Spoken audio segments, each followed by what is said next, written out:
นี่คือห่อในนั้นจะห่อเลยผสม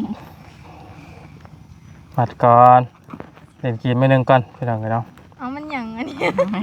เอาแค่นี้นั่นมีห่อสมเป็นรางวัลลองมันจะมี3ลองชึบไปเลยเลือกที่หนึ่งเลือกก่อนแม่เป็นคนแม่ดีไซน์เดี๋ยวเลยเลือกที่จ่อยสิได้ตัวนี้ไอเสียเจ้าเราคนก่อนคนห่ออะไรเอาฟ้าคิดตั้งใจดีๆได้จุ๊บเกือบเจ้าบ่เจ้าเลือกเลยจะจับปับเลยจุ๊บเจ้าว่าจุ๊บเจ้าอยากได้เกือบจับเลยอย่าเผาแก้เด้อโอ้ป้าไปก่อนป้าไปจับไปในมือไปเจ้าจับบัตรไปหน้าเอายันโอ้เราตัวน้อยสิได้หลายแล้วว่ะตัวใหญ่เบิ่งว่าแม่เลยได้ตันโอ้ตัวน้อยหลายเนาะเฮ้ยหลายกว่าหมูนั่นน่ะเงิน150,000แม่นเสียใจ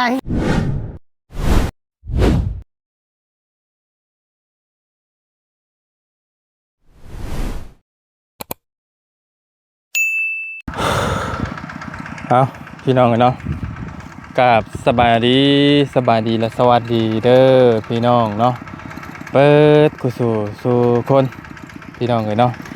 ยินดีต้อนรับเข้าสู่ช่องของบ่ยาวซาแนลอีกคือเก่าพ่อแม่พี่น้องเลยเนาะสำหรับคลิปนี้ทั้งบ่ยาวเองก็ยังอยู่ให้หน้าตะกร้าของทางน้องอุ้งอิงกับน้องง่าพี่น้องเลยเนาะสำหรับคลิปนี้ทั้งวันเองก็จะมามอบเงินให้น้องเพิ่นพี่น้องเนาะก็คือทั้งวันเองจะพอดีทั้งผู้ใหญ่เพิ่นฝากเงินให้ทางแฟนเพจทางวันอยู่กรุงเทพพุ่นพี่น้อง500 บาทเนาะและนี่ที่นี่แหละเพิ่นให้ทางวันมามอบให้ทาง2คนนี้พี่น้องแต่ว่าวันเห็นทั้งน้องแม่นพี่น้องแล้วเป็นเด็กน้อยที่ขยันเนาะขยันแล้วก็หน้าตาค่อนข้างเป็นตาแพงตาฮักตาสั่งนะพี่น้องน้องแม่นเป็นเด็กน้อยที่ถ่อมตนเนาะเป็นเด็กน้อยที่รู้มันขยันเนาะพี่น้องแล้วก็เป็นเด็กน้อยที่แบบว่าชื่อว่าอย่างไรพี่น้องเป็นเด็กน้อยที่บอกก้าวเล่าผู้ใหญ่พี่น้องผู้ใหญ่เราจะมอบให้เป็น3 คนแต่ว่ามอบให้มันต้องมีเล่นเกมกันนิดนึงพี่น้องเนาะคือเงินน่ะมันมีอยู่300,000 ปลายพี่น้องเนาะ300,000 ปลายแหละบ่ยาวจะใส่เป็นห่อพี่น้องมันสิมีห่อนึงที่เป็นเศษมีห่อนึงที่มันหน่อยพี่น้องอีก2 ห่อนั่นสิซ้ำกัน150,000ซ้ำกันพี่น้องเนาะครับพี่น้องคอมเมนต์ว่าบอกกันเราพี่น้องว่าคืออยู่บอกพี่น้องเนาะก็แต่ว่าให้น้องเพิ่นมัดดวงกันเลยว่าคนใดสิได้หน่อยได้หลายพี่น้องเนาะแต่ว่าได้อีก2 คนจะได้น้อยอีก2 คนจะได้หลายอีกคนนึงจะได้น้อยพี่น้องเนาะมาเบิ่งกันพี่น้องว่าทางของน้องเพิ่นจะจับแบบไรๆเนาะทางน้องแมนและน้องงาน้องฟ้าหรือว่าน้องอิงไปลองกันเนาะเอาน้ำกันที่แบบไรกันเนาะแบบจับรถจับล่างไปลองกันเนาะสำหรับน้องแมนเนาะสบายดีสาวซีตามายังไงฮะมาจีบเจ้าอีกแล้วตอนนั้นข่อยขี้ไล่จับบ่จับมีเลย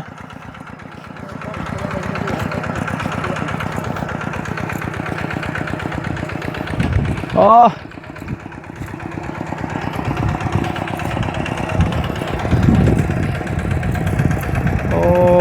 เฮียอย่างเนาะหล่อเลยไทยนายังหล่อขนาดไทยหน้ายังหล่อเนาะลูกชายข่อยหล่อที่อยู่บ่เนาะ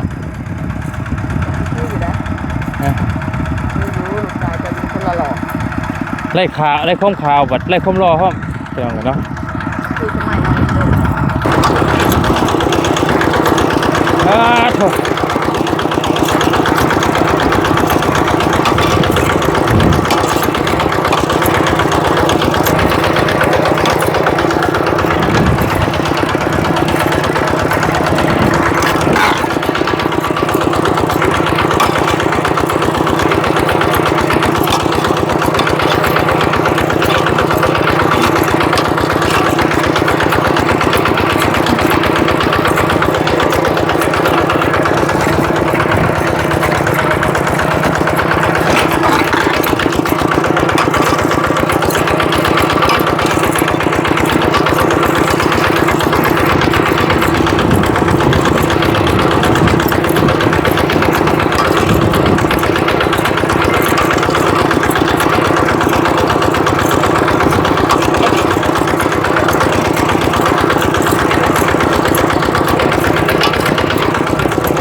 พี่น้องเลยจากว่าชิลงมาหม้อรางวัลให้วัดใช่เคยทำเพราะว่าเพราะว่า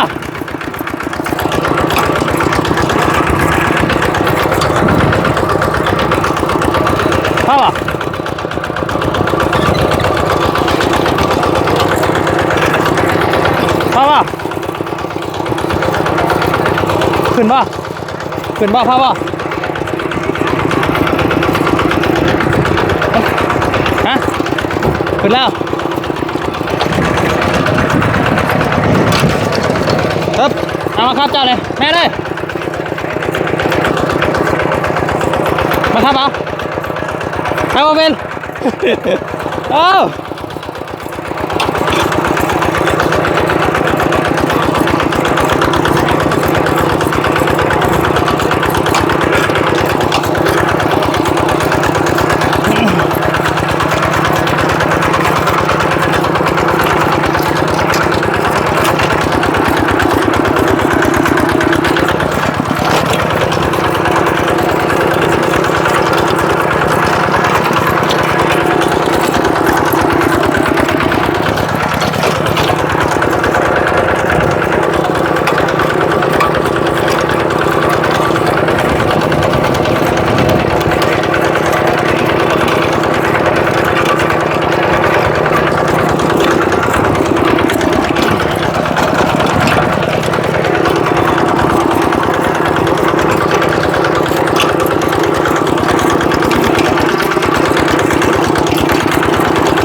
พอได้ลง ได้จักรอบประมาณ4-5 รอบ ไป2 รอบร้อยก็ลงไปเบิ่งเพิ่นว่าเพิ่นเมื่อยแฮงเลยเพิ่นเมื่อยแฮงเอามาเลยเจ็บแขนเลยรถเจ้ามันเป็นรถรุ่นเก่าไทยก็บ่ดีแล้วเสียจนเปียกไปใช้ไปอาบน้ำ เลี้ยงอาบ ผมเพิ่งอาบ มาพี่ก้อน ไข่ขนาด มาพี่ก้อน หาพี่กับพี่ป้ามีเมื่อยอยู่ คุยดีดิ ฮอนคนที่ตกเลยเจอกับว่า2 มื้อมานี่ดูฮะมาถามคนนะ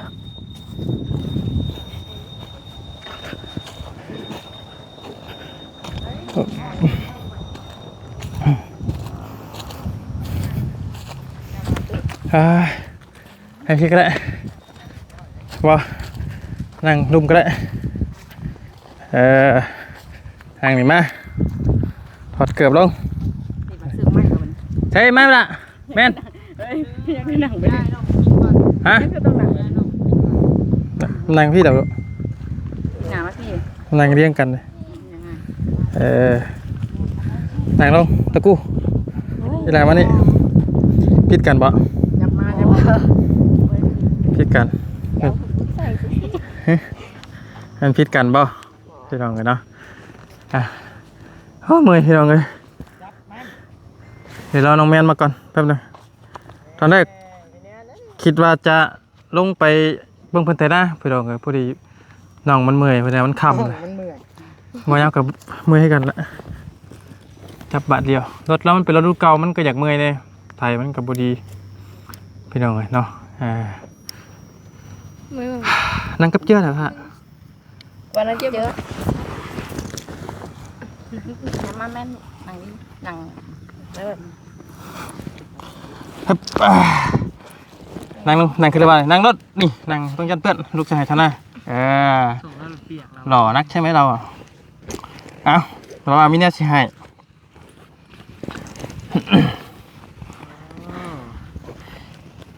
มีห่อสม นี่คือห่อในนั้น จะหาเลย ผสม มัดก่อนเล่นกีมไม่นึงก่อนพี่น้องกันเนาะ เอามันอย่างอันนี้ เอาแค่นี้นั่นมีห่อสมเป็นรางวัลมันจะมี3รางวัล2รางวัลน่ะมันจะซ้ำกันแต่วันมันมีรางวัลหนึ่งที่หน่อยกว่าหมู่ หน่อยก็โมโห แล้วบัดนี้ หน่อยแห้งบ่อยากถาม กระเติบหนึงอยู่หน่อยเฮงและไผสิเป็นผู้ โชคดี โชคดีใน2คนแล้วก็สิมีผู้มีหนึ่งมีคนหนึงสิบ่โชคดี ไม่ฉันไม่ยาวบ่สิ ไม่สั่นไม่ยาวบ่นี่เหมาะสมนี่ บ่สิให้จับไผจับ แต่ไอ้ก็ยังบ่ฮู้อยู่ว่าอันห่ออะไรมันหลายตอนนี้ไอ้ลืมนะแต่ว่าเพื่อความยุติธรรมพอเป่ายิงชุบนี่เป่าจักเทื่อ3บ่3เทื่อบ่ ชนะ3เทื่อเอาไปเลย จับก่อน มันต้องเล่นเกมกันนิดนึงเนาะเพื่อความ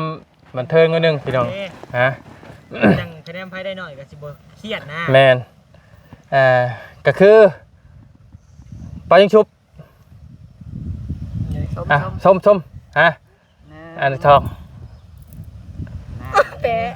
วันนี้เอาแล้วเอาแล้ว สามเทื่อ 3เทื่อแต่ว่าชนะแล้วผู้นี้เนี่ยฮึบเพะสองคน 2คนมาเนี่ยพอแล้วผู้นี้ ชนะแล้ว ผู้นี้ชนะแล้ว น่าจะ2 เด็กกับ2เลยนี่ค่ะ อันนี้1อันนี้2 ได้เมื่อกี้นี้ 2แล้ว บ่เขาได้ลิ้นนี่แล้วได้เมื่อกี้นี้ แม่นเราได้3แล้ว 3ก็ได้นึงเลยเด้อ แต่ไม่ได้ 1ว่ะ 1 สมกัน2คนบัดนี้ รวมกัน ไปสิเป็นที่2 1บ่ 1มาบัตรสุดท้ายบัดนี้บัตรสุดท้ายบัตร 2-1เอาสุดท้าย บ่อีก1 บ่นะเฮาหลินนี่มันสิง่ายกว่าไหมชมใหม่หมด เอา ทำไมวะป่ะ ผู้ได้ชนะได้ออกเลยบ่ต้องชมต่อ แม่นเนาะ เฮ้ยเอา2-3บาท มันคน3คนติไม่ชึบ ที่1 ไปเลย เลือกที่1เลือก เลือกก่อนแม่ไปดู แม่นได้เดี๋ยวเลย เลือกที่เจอสิได้ตัวดีไอ้เสียเจ้า เรามาคนก่อนคนห่ออะไรเอาฟ้าคิดตั้งใจดีๆได้จุ๊บเกือบเจ้า บ่เจ้าเลือกเลยจะจับปรับเลย ชุบเจ้าอยากได้เกือบจับเลยอย่าเผาแก้เด้อ โอ้ ป้าไปก่อนป้าไป จับไว้ในมือ ไปเจ้าจับบัตร ไปหน้ายัน โอ้เราตัวน้อยสิได้หลายแล้วว่ะ แม่ ตัวใหญ่ ไอ้ เบิ่งว่าแม่เลยได้ดี เอาแก้บัตรดิ ไปฝาก บ่ยาวอย่าเพิ่งแกะบ่ยาวพนันน้ำห้ามบอกให้สิได้หลายกว่าหมู่ โหแล้วเนาะไอ้เป็นคนห่อไอ้กับหูอยู่ในใจอยู่ เอาแม่เดี๋ยวเอาผู้ที่1แกะก่อนนะ อ้าวเอาอีกเลยอุ้ยน้องเขายัน ย่านยังนะ ยันคนอื่น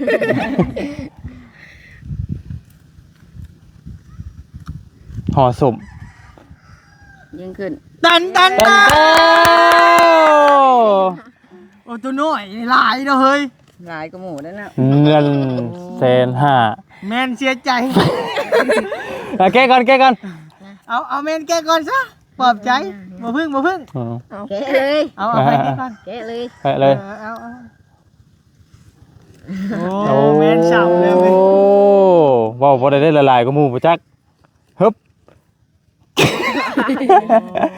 โอ้พี่น้องเอ้ยหลวงของเรา ให้น้องชายคือกัน หลวงแล้วนี่ เพื่อนน้องชายเครียด ให้ ไอ้ โอ้ เพิ่มให้เจ้า ที่เพิ่มให้หลวงของเราเนาะ ดูกระหมูชัก อันนี้นี่เอ้าแต่ว่ามันก็ถูกอยู่เด้เพราะว่าคือเงินน่ะเพิ่นฝากมาให้เราว่า500เพิ่นให้แต่เจ้า2คนแต่ละว่านี่บวกถ้าแม่นมาซื้อ เอาเลยมันด้านไปได้มาคือโมเมนต์คือได้น้อยแท้ จักแล้วมันบ่เป็นของเราหรอวะเพราะว่าเพิ่นบ่ได้ให้เท่านี้เด้ แต่อย่าเฮาอย่าให้ แต่ว่าเฮายังให้น้องได้ซื่อๆนะความหมายคือให้น้อง แต่ว่า เพิ่น ของเขาเป็นของเขาอีกแบบ อื นี้ ม ของเขาหรือเป็นของเขาเนาะ แต่ว่าเฮาอยากให้น้องได้แบบว่าให้น้องเพิ่นทายให้ธนาแล้วก็ขยันดีพี่น้องก็เลยอยากลองให้น้องเป็นเกมเบิ่งเนาะ เอาไป ถือเมื่อจะเอา อืม ให้ถือให้ ถือให้เนาะ อะไรก็ให้เอฟ คือว่าเลยเกิดบ่ เลย ชื่อเอาแล้วเอาให้ได้ รถเส้น บ่ฮอดครูละแสนอันครูประมาณครูเลย60 70ก็10นี่ที่สูงสุดก็แสนนึงได้อยู่ที่ 80ก็สิได้ ไล่แสนนึงก็ได้คือจำจะใส่นี่บ่ฮอดซ้ำแสนนึงประมาณ6-70นี่แหละ อันนี้นะ90 90 ซื้ออันนี้นะ อืม 80 อืมคือว่าได้เงินมาได้เกิบอันไหนไปซื้อเกิบเอาปก แม่ ติ นได้อยากได้หยังแม่น ไม่ได้อะไรยังเมื่อยบ่ เอาไปไหน บ่เป็นไรเนาะ แต่ว่าเมื่อต้องกินยาแก้ปวดเด้อ อืม อากระไทยมือแรก อีต้นโมเมนต์นี่ครับบ่ะ หึ เห็นหน้าจิอยู่ ลักษณะเลยติตอนแรกนะ ง่ายรู้สึกผิดว่ะ อ๋อ ลักษณะแล้ว สมมุติว่าเจ้าชนะที่1จะสิเลือกตัวใด ตัวน้อยอะ ตัวน้อย เออ บ่เป็นหยังยัง เอาเป็นหยัง มื้อหน้านะครับเด้อ เป็นรางวัลปลอบใจตัวเพราะว่าคือเพิ่นจุดประสงค์เพิ่นบอกว่ามีแต่2คนนี่ชื่อแต่บ่ยาวให้ต้องเสี่ยงดวงมือชื่อว่าเพิ่นจะไล่บ่นะพี่น้องเอ้ยแต่ว่าสุดท้ายก็ของเขาก็คือของเขานะพี่น้องเฮ็ดได้ก็ยังสู้เขาบ่ได้อยู่อ่า เป็นงานจังได๋ก็ได้เนาะแม่นเนาะ เพราะว่า ขยัน ว่ามื้อหน้าเฮาสิห่อตัวลายๆให้มันลายๆอยู่นะบัดนี้ ใส่เป็นไม้น้ำเลย อืมมื้อหน้าเขาต้องเลือกตัวน้อยมื้อหน้าเขาต้องเลือกตัวน้อยมื้อหน้านี่แต่มันบ่เสมอไปหรอกอ่า เพราะว่าแล้วตัวน้อยมันต้องลายกว่าหมู่เหรอวะ บ่เลยตอนจะใส่เครื่องน้อยๆบ่ตัวลายกว่าหมู่นะ ขาวๆอ่ะ เออเอ้า รู้สึกผิดแม่เนี่ย อ่าลักษณะแหละเนาะเออลักษณะแหละกะปั่นเบ้าแซนดีจำเด้อยังให้ปั่นอยู่ได้นี่ ยังปั่นอยู่ ปั่นเลย อย่าเลย อืม ให้ตัวลายปันซะ 10,000พอได้ซื้อสูบ ยาสูบไม่แล้วแหละ เดี๋ยวไป เราบ่ได้อยากได้อย่างเดียวเราจะได้แต่ยาสูบ โอ้มึงคือเราไปซื้ออันยาสูบเราเพราะอย่างนี้เนาะมองบ่ได้ได้ตัวนี้ให้หลายตื่นเงินพี่น้องเลยกะว่าไงเฮากันไว้เนาะแม่นบ่ไงเราว่าถึกบ่ยันเราไปแบบมาลองมาแดงมับมานะ เดี๋ยวเรากินแมงแคง หักก็ได้ดอกเราเฮาบ่ได้ส่งเสริมได้มันเฮาก็เฮาให้เราสงสารเราซื่อนะแต่เรามันเป็นสิทธิ์ของเราแหละเรื่องของเราแหละเจ๋งมาแต่บ่ตกหรอกผลมีแต่ให้ฮาวนะบัดนี้ผลแล้วพ่อชื่อจ้ะ คุณนั่นแบบ เอาเราว่าถามก่อนรู้สึกนี่ไดยังบ่รู้สึกหยังบ่รู้สึกนี่จะเอาเงินให้ยัง ใส่น้ำอยู่ดี บ่เราว่าบ่แม่นบ่ได้ถามเรื่องนั้นเราว่าถามเรื่องว่าเอาเงินให้ ดีใจบ่ ดีใจอยู่ ดีใจเคยมีคนเอาเงินให้เจ้าบ่ลูก อืม มีแต่พ่อแต่แม่เนาะ โดย เจ้าฮู้จักระบ่าวบ่เจ้าฮู้จักระบ่าวกับผู้ใหญ่ใจดีบ่ รู้จักแต่ตอนมาสัมภาษณ์ฟ้าสำอิด แล้วเพิ่นคือเอาเงินให้เจ้าม อง โมโหเนาะ เลย เพิ่นแพงเนาะ เจ้าได้ซะ น้ำตาน้องจิตตามหน่วยนะ เจ้าได้ซะเป็นจังได๋ ตามซึ่งโพด ดีใจ ดีใจความรู้สึกเป็นจังได๋ที่ได้โทรศัพท์เมื่อวานนี้ย้อนจากโทรศัพท์ก่อน นอนบ่หลับกินข้าวแล้วบ่เชื่อ เอ้า เด้อสาว ว่าครับ กินข้าวบ่แซ่บมานี่ ดีใจแฮง ดีใจกินข้าวก็บ่ได้นอนบ่หลับ ว่าบ่ได้เลยคุณดีใจแฮงแบบ อืม ดีใจแบบมัน ชับชืด บ่กินก็ได้นะ คำรุ่นบ่ได้รถจักรหรือว่าได้เฮือนซ่านเจ้าสิแบบไอ้ระบาดสิบ่ได้เสือวี่อ่ะสิบ่ได้ เป็นลม มันบ่ได้หลวงพี่หลวงมันได้พี่น้องเนาะมึงเถิดซื้อรถให้น้องอันฟ้าได้เด้อบ่บ่แน่นะเนาะสิบ่ เพื่อนให้น้องงาน เราเอา เจ้าสิบ่ง่ายต่ำลงบ่ได้บ่ เจ้าได้ซะ คือกัน คือกันเนาะ อธิษฐานอยู่บ่นอน อยู่แต่ได้ยินว่าเลยนะ โอ้เอาได้ผลนะเจ้าอธิษฐานปุ๊บอะเจ้าจังได้โลดเมื่อวานน่ะเห็นบ่ ได้ยังไงน่ะ น้ำอ้ายมีเงินเป็น1,000 โอ้ไอ้เบิ่ฮู้ได้ดีได้ มีเงิน1,000สิเมียนเก็บซื้อโทรศัพท์ให้เพิ่น บ่พึ่งก็ย่าได้โทรศัพท์นะพาเงิน จุดประสงค์ของเพิ่นเนี่ยเพราะว่ามันของเรามันล้วนแหละเอาตัวใช้งานก่อนพี่น้องเนาะแต่จังว่ากันเรื่องซ่านนะพี่น้องเพิ่นก็บอกให้บ่ยากเข้าไปเบิ่งเรื่องซ่านอยู่เด้อพี่น้องกะเมื่อนั้นเขาก็เข้าไปอยู่แต่ว่าเข้าไปช่วงแรงๆมันก็คำแน่เนาะและเมื่อก่อนนั่นก็ทางบริเข้าไปแล้วเนาะเพิ่นน้องงากะสิหลังใหญ่อยู่พี่น้องแต่ว่ายังบ่แล้วต่อในสไตล์ต่อเติมเนาะต่อเติมเพื่อนน้องงาสิเป็นต่อเติมถ้าเป็นน้องฟ้านี่แม่นใหม่หมดเลยพวกนี้นะแม่นนับหนึ่งขึ้นใหม่เลยบ่ได้ซื้อกระดินบ่ได้ซื้อกันเนาะ คือว่าน้องฟ้านี่ก็คะแนนได้เฮ็ดได้สร้างเงินนี่ก็สิสร้างบ่อนเก่าเลย เลย อยู่นำกันคือเก่า ดินติดกันบ่ มันติดกัน แม่ ติดกัน มูลแม่บ่ ยังบ่ได้ปัน ก็จักคิดได้ซำใดแล้วแล้วว่าก็บ่ฮู้คือกันเนาะตัวนี้ก็แล้วแต่บุญ ได้ทันใดเนาะ แม่นแล้วแต่บุญวาสนาไปสนามันอะไรเฮา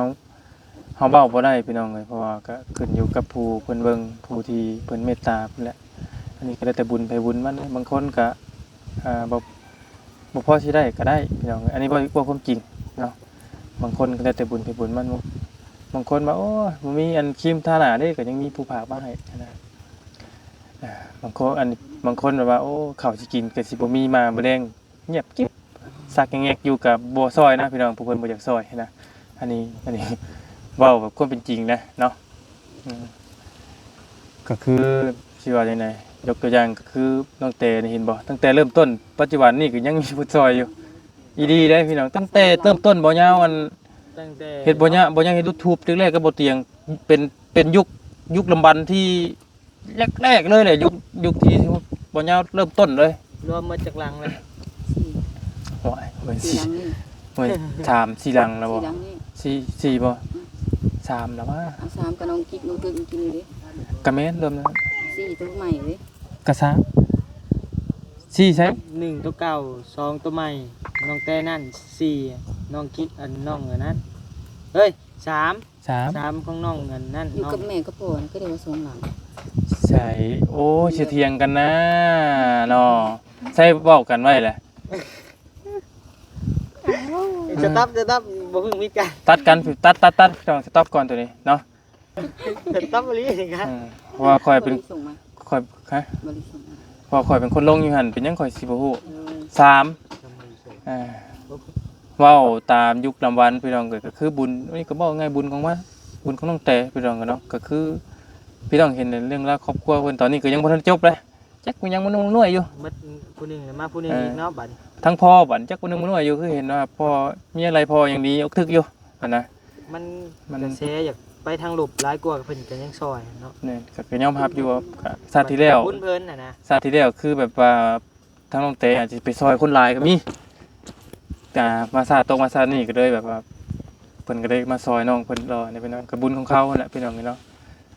นับตั้งแต่ขาหักขาหยังก็ว้าดอพี่น้องเอ้ยผู้ใหญ่เพิ่นก็ซอยถือว่า มันไวเนาะ ทางบ่เตียงก็นำลงไปส่งเขาเทือนเขาทานผูกกับบ่ยาว2คนก็ ตอนที่มีปัญหาเรื่องนั้นก็นำลงแปลวอยู่ผู้ไว้ตดินอยู่อันผู้ใต้ผู้ ตะปือ ตะปือพี่น้องเลยยังปัจจุบันยังไม่ได้จบเลย อันนั้นบุญของเขาดิพี่น้องเพราะว่าการตัวนั้นแล้วแต่ไผแต่มันตัวน้องพี่น้องแต่บ่เปรียบเทียบให้ทางน้องเพิ่นฟังซื่อๆนะก็บ่อยากให้คาดหวังหลายเดี๋ยวจะเสียใจก็คนเฮามันก็ต้องมีความหวังแน่นะเนาะไผก็คือกันนั่นแหละแต่ก็บ่อยากให้คาดหวังหลายจนเสียใจนะเด้อไปมีแต่นั้นแหละทั้งเราเบาสิได้ออกมือป้าก่อนอันนี้ก็มีแต่ผู้ใหญ่นี่เป็นทั้งผู้ใหญ่ฝั่งไทยเนาะเพิ่นก็ว่าฝากเงินมา500 บาททางแฟนเพจบ่ยาวพุ่นแหละพี่น้องเอ้ยและเพิ่นให้มามอบให้ทั้งน้อง2คนพี่น้องเนาะและทางบ่ยาวก็เลยกระบะหรือว่าดูโตนทางน้องเมนเนาะพี่น้องเอ้ยรู้สึกว่าถึกชะตาพร้อมแล้วแหละพี่น้องก็เลยแบ่งทั้งน้องมาให้เห็นน้องเพิ่นก็รู้มันขยันเนาะไทยให้ไทยนาและมาให้จับเป็นห่อสมก็สู้เขาบ่ได้พี่น้องเพราะว่าคือเป้าหมายเงินเพิ่นมามอบให้ทั้ง2คนนี่เด้นะ นี่ก็มันบ่แม่นของเรานะพี่น้องก็จับตอนแรกว่าได้จับก่อนแล้วก็ได้เอามาอีกนะมันหักมีน้ำมาดึงมาจองไว้รถนะ มีแต่ว่าฝากให้ทั้งบักหล่าขอบใจขอบคุณกับคุณผู้ใหญ่ใจดีเพิ่นนี่แหละ ขอบใจเด้อ ให้เพิ่นอยู่ดีมีแฮงเด้อ อยู่ดีมีแห้ง ให้ร่ำให้รวย ให้ร่ำให้รวยเด้อ สาธุ สาธุ ทางน้องฟ้าแล้ว อยู่ดีมีแห้งสุขภาพแข็งแรงก็โอ้ยโหเป็นว้าวเด้ ฝึกเบาเด้อเมื่อนอนนำแดงฝึกเบาเด้อระวังสิถาเบิ่งว่าเจ้า3คนนี่ไผสิเก่งกว่ากันเนาะทางน้องงา ขอใจหลายเด้อขอสุขภาพแข็งแรงร่ำรวยให้รวยกะเก่าสาธุ สาธุเนาะพี่น้องเลยก็ฝึกไว้เนาะจักสิแม่นอ้ายจักสิแม่นพ่อจักสิแม่นป้าเพราะว่าทางน้องบ่ยาวเป็นคนฝากมาให้พี่น้องเพราะว่าเพิ่นส่งเข้าเพจโตอยู่ไทยพุ่นเนาะบ่ยาวก็บ่ได้ถามมีแต่ว่าเป็นทั้งผู้ใหญ่ใจดีเนาะทางบ่ยาวเองก็ต้องขอบคุณขอให้ร่ำให้รวยเด้อสุขภาพร่างกายแข็งแรงความเจ็บบ่ได้ความไข้บ่ให้มีเนาะนอนรับก็ขอได้เงินหมื่นนอนตื่นก็ขอได้เงินแสนเด้อเดินทางไปไสมาไสก็ให้ตลอดปลอดภัยพร้อมครอบครัวของทางผู้ใหญ่ใจดีเบิดกุศลทุกคนขอบคุณ FC เบิดกุศลทุกคนที่เข้ามาติดตามนะครับชมคลิปครั้งของน้องๆเพิ่นในมื้อนี้เนาะก็ฝากกดไลค์กดแชร์กดหัวใจให้ทางบ่ยาว YouTube ของบ่ยาวน้อยๆคือเก่าเด้อพี่น้องเนาะฮักบ่ยาวน้อยๆแต่ขอให้ฮักโดนนานๆเด้อพี่น้องเด้อเนาะรวมถึงทางน้อยๆ3คนนี้พร้อมพี่น้องเนาะอยู่ดีมีแฮงน้ำๆด้วยเจอกันในคลิปหน้าเด้อพี่น้องเด้อบ๊ายบายพี่น้องเอ้ย